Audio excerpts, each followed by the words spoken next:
ملة أبيكم إبراهيم. Assalamu alaikum wa rahmatullahi wa barakatuh.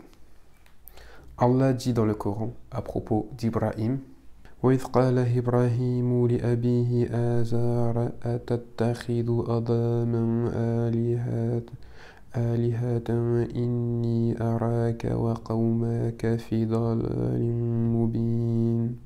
Et quand Ibrahim dit à son père Azar: est-ce que tu as pris des statues comme des divinités?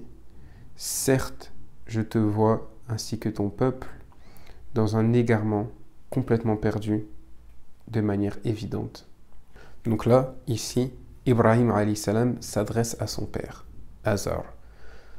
Certains exégèses ont essayé de dire que Azar n'était pas le père d'Ibrahim, en disant que c'était son oncle. Mais ici, le texte indique clairement que c'est son père, de manière dans la langue arabe, et en plus de ça, une des logiques qu'ils utilisent est de dire que comment le père d'un prophète peut être un associateur, alors qu'on sait très bien, au contraire, que les prophètes peuvent être éprouvés par leur famille, comme Nuh, qui a été éprouvé par son fils, Lut, qui a été éprouvé par sa femme, et ainsi de suite. Donc, il n'est en rien étonnant que quelqu'un de la famille d'un prophète soit égaré. Donc ici, Ibrahim parle à son père et lui dit qu'il est complètement perdu, qu'il est complètement égaré. On a très peu d'informations sur Azar dans le Coran. La plupart des informations que les exégèses retirent sur Azar viennent des Israéliyettes, c'est-à-dire des textes juifs ou chrétiens.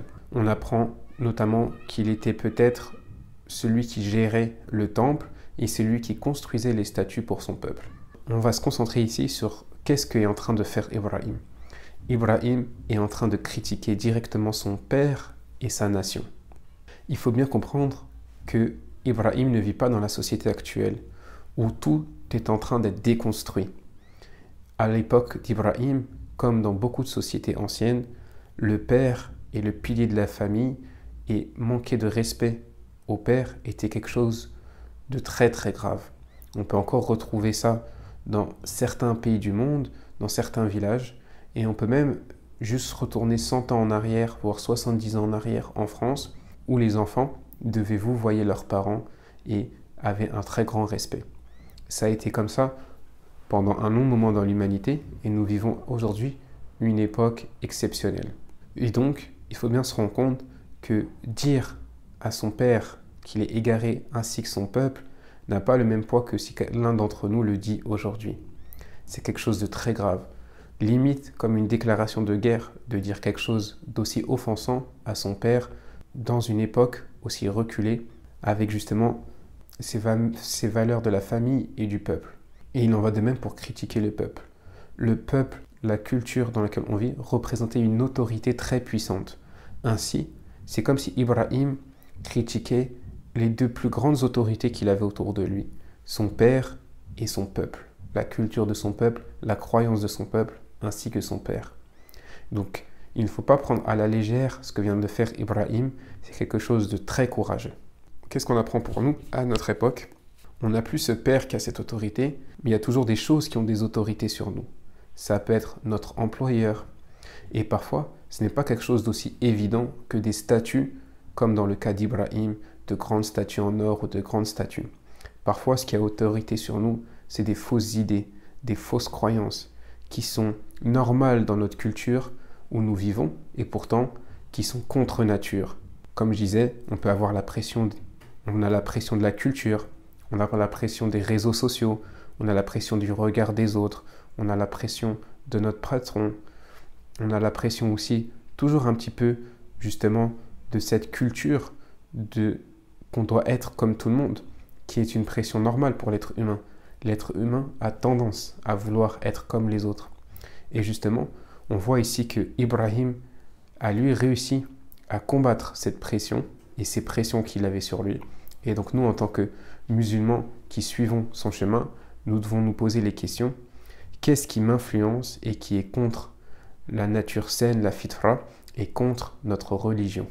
Tout comme Ibrahim, on a une époque où il y a des idées qui sont des idoles. Et si on parle et on critique ces idées, comme quand Ibrahim a détruit les statues, on va se faire attaquer. Par exemple, on peut être censuré si on parle de certains sujets. Et il y a des sujets, si on en parle, on va être rejeté.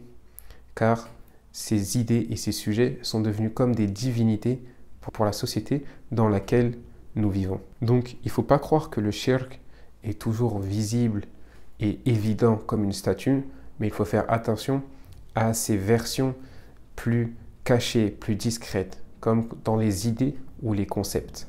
Et donc, un des exercices qu'on peut tous faire pour voir où nous en sommes par rapport à ça, c'est se poser la question, à mon époque, quelles sont les idées que je ne peux pas questionner? Qu'est-ce que je ne peux absolument pas dire?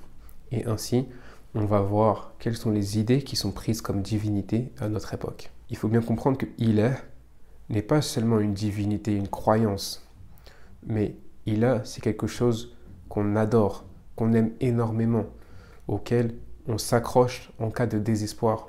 Il ne faut pas croire que critiquer le Ilah de quelqu'un est juste une discussion normale qui va bien se passer. Elle va forcément créer des tensions et de l'animosité, car on touche aux valeurs, à ce qui est précieux pour une personne.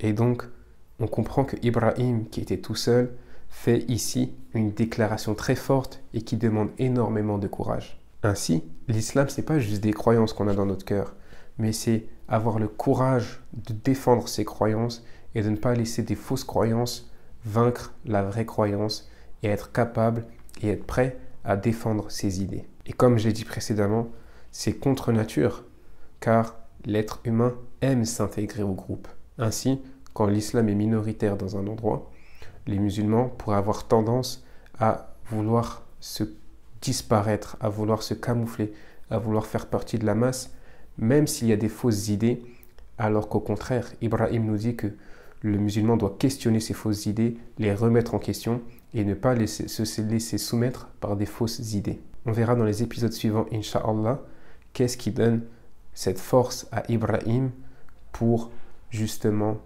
agir ainsi et remettre en cause les idées et l'autorité de son époque. Assalamu alaikum.